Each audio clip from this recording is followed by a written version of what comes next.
My name is Dr. Susan Feneck, and I am the CEO and founder of Juvenile Justice Impact. And tonight we have with us Erika Kimble, who is an anti-aging expert, a person you want to be best friends with, an entrepreneur and a nurse practitioner. And tonight we're going to be talking about perseverance, strength, and how to get through life and never give up. And she's an incredible example of a person who wouldn't typically be able to overcome some of the challenges that she's faced. So thank you so much for being here. Thanks for having me. So tell us about yourself. So I grew up in Cleveland, Ohio, to a single mom, and my mom is like Polish, Irish, German, so she's kind of like one of those very stoic women. It was like not so much the huggy, kissy atmosphere. So I was very independent growing up, kind of on my own. But we also, because I was with a single mom, and I had 3 older siblings who were out of the house, just not a lot of money, of course, so like poor neighborhood. Not the greatest place to raise a child for sure. There was a lot of drugs. There was a lot of, kids getting pregnant, teens, like 11, 12, 13, 14. That was the norm in my neighborhood. So I felt like I, would have been one of those statistics. Sure. I not had the strength to kind of move through everything like I did. Were you ever tempted by using drugs in that atmosphere? Because I know a lot of kids, they just get, they have that peer pressure. I can say that I wasn't really tempted because someone very close to me and my family lived in the same apartment building. We lived in Section 8 housing in Cleveland, Ohio. So I'll call her Maria, my family member. She was addicted to drugs. She was selling drugs. And eventually, I didn't know what was happening. I was probably like 10 or 11. Eventually, the DEA came, like, pounding on her door with one of those, like, big wooden, I don't even know what it is, but it's to, like, break down the door. Yeah. And I was, like, upstairs, and I'm watching all this occur. And they drag her out. They're, like, pulling her by her collar, hair all over, hot mess. I'd never seen her like that. They pulled her boyfriend out of there. And then she had a son who we ended up, my mom and I, taking in to take care of him. And when I learned that was the result of drugs, I was, like, extremely careful all of my life. Because, it was to her detriment that happened, but her story is part of mine because I learned from that. Like, sure. I don't ever want to live like that and have that happen to me. And it was so hard on her children, like, watching that and, the repercussions that happened afterwards. And not only that, there was a family I babysat for in the neighborhood. One of my best friends had, like, 3 siblings that were, like, adorable, like, super young, cute. And I would just go over there because I didn't have any younger siblings and literally, like, take them out to the park and just to have fun because I just, like, adored them. And then one day I went over there to babysit, and they come out into the living room and they're like, look, and they're, like, showing me what they're eating. They're scraping ice, like the frost, out of the freezer and, like, shoving it in their mouth. I'm like, why are you guys doing that? And I go look in the freezer, there's no food. I look in the fridge, there's, like, ketchup, mustard, there's a half-rotten cucumber. There are, like, pieces and parts in there. I'm like, I was shocked. Like, this was a mom who took amazing care of her kids. They were always, like, little cute Easter dresses and, so well done and organized. And I didn't know what was going on. Again, I was like, well, I'm not sure what's happening, but let me make the best of what I can find in here. Sure. So I ended up, like, cutting off, like, half of the rotten cucumber, and the rest that was good I chopped up and gave to all 3 of them. I think I found some, like, cereal grains in the pantry, but there was no milk. I had that for them, and, like, little pieces and parts of food because I was like, what do I give to them? And I didn't know what to do. I was too young, So I saw that too. That was part of my story of, why I've been so very careful. Even when I'm drinking, I'm like 2 to 3 drinks. I don't like to be out of control. And my mom was always like, when it came to the drug talk, she's like, you can do crack one time or cocaine one time and you're addicted for the rest of your life. I'm like, oh. Along with everything else, right? That's all it takes. Yeah, and I'm like, that's what I saw at a young age. And you could go, two ways with that. You could normalize it and be like, well, everyone else is doing it, I'm going to do this. And I was like looking at it like, no way, the other direction. So. Well, thank God you had that intuition. Yeah. That must have been so traumatic to experience that, and the fact that you were able to cut up a cucumber, find some grains of cereal. It's amazing how you can make something out of what sounds like almost nothing if you really have to. Yeah. And we're further going to hear more about her story, but you've done that with your life, right? I mean, you came from a Section 8 neighborhood, and now look at you. And she's got a great business and very successful. And how did you? What gave you the strength to go through your journey? Like, what was your journey from then to here? And I just think that it's so inspirational that there's so many people that I feel that can really benefit from your story. I mean, there's a lot of we always debate nature versus nurture. Like, what was it? I think definitely at a young age, I was determined just to have more out of life, and I had dreams and goals that I was not going to let surpass me. Like, I used to look out the window at night, we're on the 3rd floor, and just look into the sky and be like, there's something so much better beyond this place. I know there is. And I would dream about California and the West Coast, coming out here, and I'm like, one day I'm going to make it out there. And then, my mom, when she grew up, she had 6 brothers, and they did okay for family in the neighborhoods we were in, but she only had college education. My brother was the first one who had, or my mom didn't have a college education. She only had high school. My brother was the first one to have a college education, so he was the closest in age to me. I really looked up to him. He went to Kent State. He was a pilot. He became a chemical engineer. Oh, and finally I had someone, because no one in the neighborhood, there's no one to look up to. And it's not like I had no celebrity. I was like, oh, wow, I want to be like them. It was my brother. It was he was intelligent, and he was kind, and he was loving, and he just was the most mellow person ever. And that's who I wanted to be like. And I'm like, if he can do it, I can do it. Oh, yeah. And I think you have to have that person you can look up to in life, someone, whether maybe for some it may be a celebrity or an uncle or something like that. Someone you see on TV may be awe-inspiring for you to go towards that kind of life. Mm-hmm. So I was very studious in school. Other kids are getting in trouble. Some of my neighbors were caught stealing from CVS and went to juvie already. Mm-hmm. Others, of course, like I said, were pregnant early and dropped out of school. But I ended up getting a scholarship to a private high school. So I went to a Lutheran high school. Nice. And then we finally moved to a nicer neighborhood. And I was, 3.8 GPA. I got a full tuition scholarship to Ohio State University. Nice. So somehow I didn't know how I was going to get through that. Everything, all the stars aligned, and I was able to make it to college, which was that's awesome, super amazing. And you got there, and you're like, wow, I made it. I can do it. You know, it's incredible. I mean, I even look back at my, my path, and it's just wow. Again, just coming from people who either were educated or not educated, and you make this choice, right? And something just drives you, and you knew you had it, and you just went for it, and that's pretty awesome. I think that there's so many times that we might doubt ourselves, right? And then there's that other half. There's that other half superhero where you're like, I could do this. Yeah.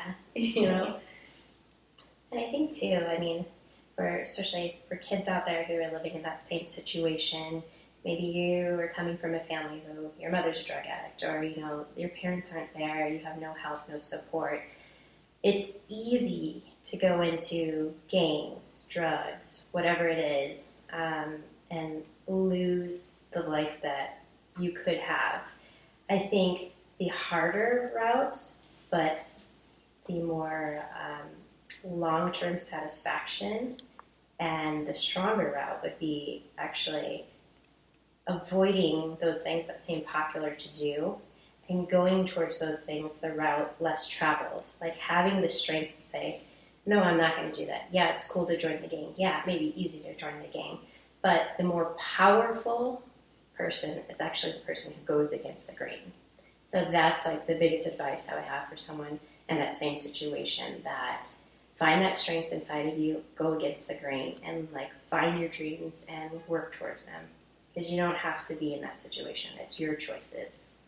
And a lot of people don't know. I mean, you talk about gangs. It might be easy to get in them, but I'm telling you from my experience from working in forensics for all those years, it's almost impossible. It's not impossible, almost. It's incredibly difficult to get out of them. Oh, yeah. Once you're in them. And just having the wherewithal to not go down the other side, you know, it really takes a lot of inner strength. And then you were guided along your path, right? Mm-hmm. And how in the world did you become an anti-aging expert? Because I want to know all the skin creams that you use. I want to know every tip you've got. Tell us all.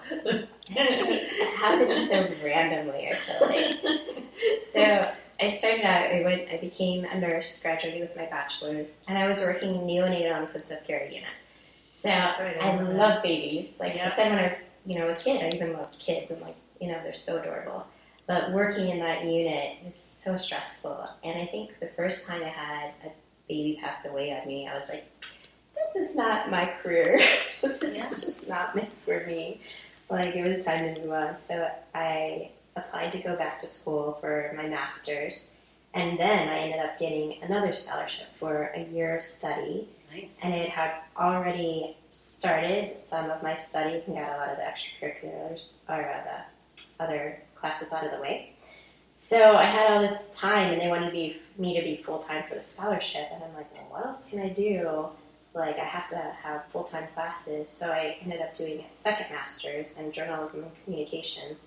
Because I figured, I'm like, one day I'm going to do health media. I'm going to talk about health and beauty and all this stuff. Like, right? Like, I didn't know when, but I was like, here we are. So I did that. And when I got out, I was like, I want a happy field. I like where people, don't pass away on me. And, when they walk out, they're smiling. And I was like, I'm going to do like dermatology aesthetics.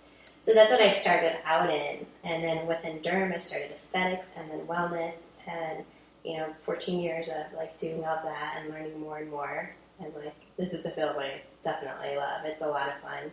So when people walk out, they're happy, they're beautiful, they feel good. It's like positive atmosphere. Oh, sure.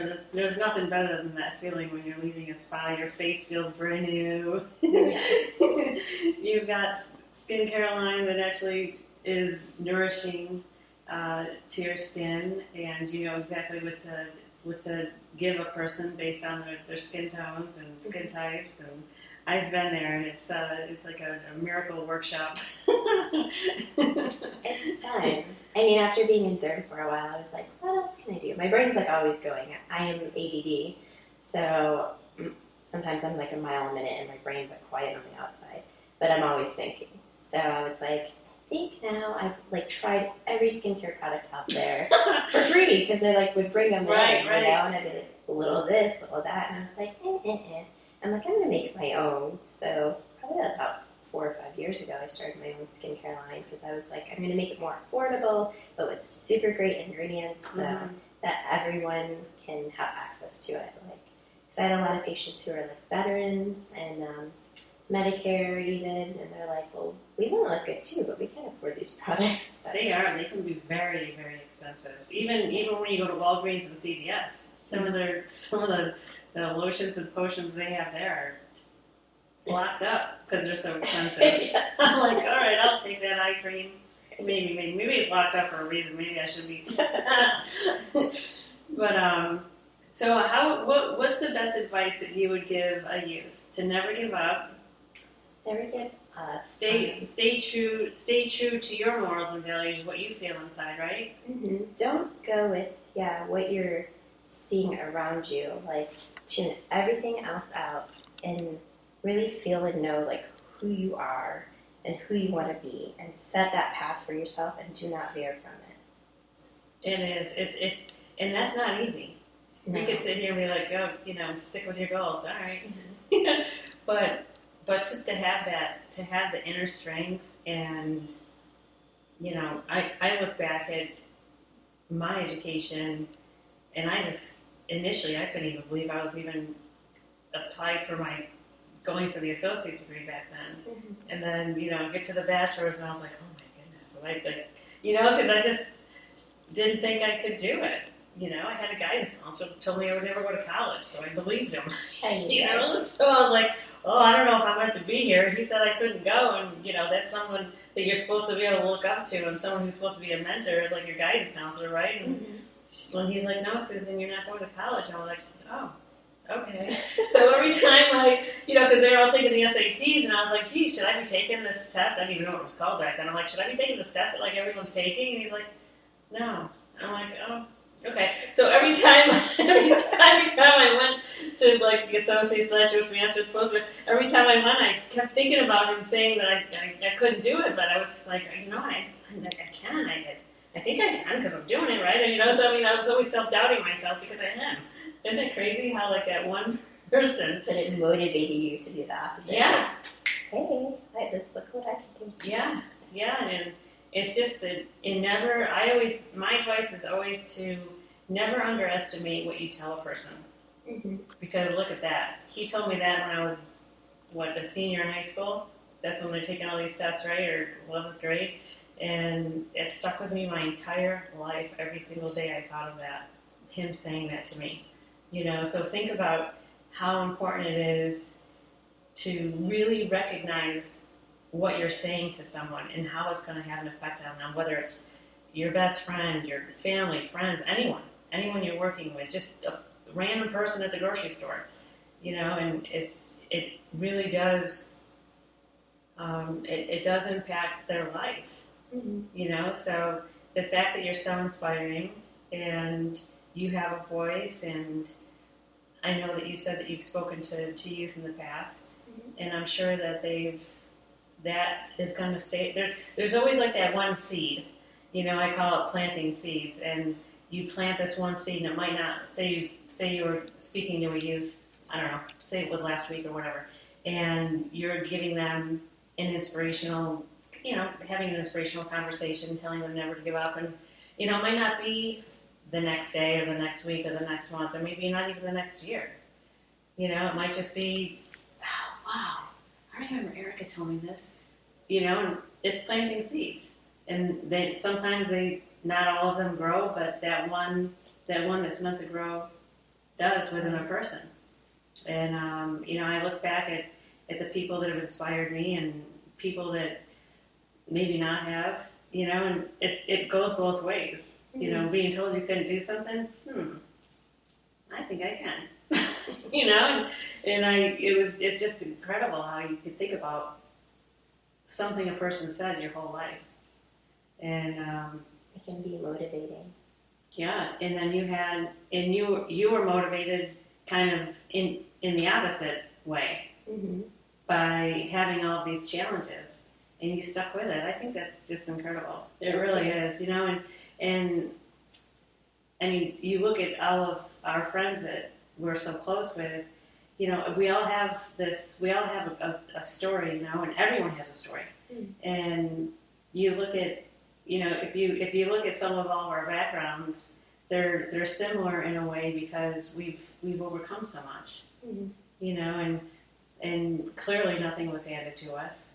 And I think when that's the route that you take, that it makes you feel like you have the ownership, and you did it yourself. You chose to inspire yourself. You chose to keep going. You chose to continue into all these different avenues. And sometimes, I was thinking, I don't know if I'm ever going to use my teaching certification. Back then, I was just kind of going through, and some of my friends are like, oh, you've got all sorts of time to take that. And I was like, it's only one more semester. You don't know what's going to happen 10 years from now, 20 years from now, right? I mean, so you've done kind of the same thing where you have an eclectic background, and so you can go into several different areas, or you use them all at once. Like you have the communications, and these different backgrounds in media, and And you need those kinds of backgrounds to, now you're promoting yourself, you're promoting your skincare line, you're promoting your business, and at the same time being a person, with a strong voice of entrepreneurship. She's also an entrepreneur, and just to be able to come forward and talk to youth and just adults. Sometimes, even adults, they lack that self-esteem or that self-awareness that something one day just clicks. Mm-hmm. And it might be from watching this podcast. It might be from just, learning from your background. And I just think that's really incredible. I actually get messages on social media that's I'm just really surprised, because I guess I don't realize how many people are watching my journey, but they're younger women, young ladies who are I'm watching everything you're doing, and that's so amazing, and I'm I want to be like you, and I'm me? It's just always wow, there are people watching, but it also makes you accountable, okay, I better keep my everything stepped up and going in a good direction, because there are people looking up to you, even if you don't notice it. Oh, 100%. We were looking just the other day of how many listeners we have. And first it started out at 500. This is one of the very first ones. Wow. And then it went up to 1,700. Then it went up to 2,000. And all these people are sharing, and I love it. The whole point of having this podcast is to have people on like yourself that are very inspiring and talk about social issues that are surrounding youth, and people are sharing it, and I just think that's great. So think of all the people that are going to hear your voice and everything that you've overcome, and wow, that's pretty awesome, and they'll use that to, they could share it with someone who might need that extra boost of encouragement to hear your voice. Mm-hmm. You could either have me or Cardi B. Which one do you pick? Cardi B. Can they have me or Cardi B? I'd rather be the influence. If it's I look at my daughter now, and I'm the things she's watching and seeing, and I was please look up to Mama, emulate Mama, yeah. Because there's a lot of things she can choose to oh, that's cool, I want to be like that. But mm-hmm. I want you to be strong, fierce, intelligent, kind. Have all those qualities. So, and that's important too. That's Cardi B. I was thinking of where'd that come from? But no, we in social media is so much different now than it was when we were kids, obviously. Yeah. And so there's a lot more to keep an eye on your kids for this day and age. Yes. I learn a lot from them. I'm learning a lot about what they're seeing and how they're, what's influencing them. So, I just want to make sure I'm a major part of what's influencing how they are, how they grow up. Oh, sure. And she's a wonderful mom. And how old are your children? They're 11 and 14. 11 and 14. So they're at that age where they really need an extra set of eyes, right? Oh, yeah. And they're so cute. They really are. Well, Erika, can you let the world know how they can get a hold of you, where they can buy your products, because we have, coming from an anti-aging expert, you're probably going to get flooded with calls, especially around the holidays, right? So let everyone know where they can find you, where they can buy your products, where they can come and see you at the office, if they want any treatments. What kind of treatments do you have? Oh yeah, that's a good one. What kind of treatments do you have? So in anti-aging, I do Botox fillers, CO2 laser, PDO threads, bioidentical hormone therapy, weight loss. I do a variety of other things, but everything's on my website, www.theparasol, PARASOL companies.com. I'm also a brand ambassador, so I work for swimsuit, jewelry, clothing companies. You'll see a lot of that posted on my social media, which is a beautiful life _ERIKANP. And you'll see a lot of my photos of aesthetics and earlobes that are cut off and put back together. Anything kind of gross and anything beautiful on my other IG site, which is going to be anti-aging NP _ or anti-aging expert actually _ Erika, ERIKA NP. and you'll find everything I do on there. I'm also working a little bit in California, some movie sets, doing some wellness and B12 therapy, some COVID testing, kind of a little bit of everything. Nice, nice. And you could reach Juvenile Justice Impact at 888-JJI-0100, or you can visit us at www.impactjji.com, and you could also send us a message at juvenilejusticeimpact@gmail.com. And Erika has been a supporter for years now with her incredible products, and they always go first. Everyone wants to look beautiful, right? Right, everyone wants to be beautiful for sure. Yes. And she has she works with inner beauty and outer beauty, so wellness and nutrition, as well as outer beauty with all of those treatments that she just mentioned. And well, thank you so much for being here. Is there anything else you would like to share or bring up, or? I would just say, well, thanks for having me. But, Thank you for being here. I guess at this point in my life, I'm hoping that I can give back a little bit and inspiring others. So hopefully when you're watching this and you need that inspiration of, how do you get through something, hopefully this kind of motivates you to, forge ahead, even through adversity. Just keep going. Keep going. Always believe in yourself and never give up. And I always say, be the change, and dreams do come true. Mm-hmm. They really do. I always say, if you have something that's on your mind and you have an idea of something that you want to do, then I fully believe 100% that came to you because you're capable of doing it. That's a good one. Yeah, I like that. So you want to write that down. Alrighty, well, thank you so much. And we'll love to have you back. And we could talk about, maybe I'll get some treatments and we could right. Show off before and after. Go through the before and after. Oh, Lord. But anyway, thank you so much, and thank you for being so inspiring and being a beautiful earth angel to so many people in our lives. And thank you for being such an incredible friend and just all over a great person. And we love you and can't wait to have you back. Thank you.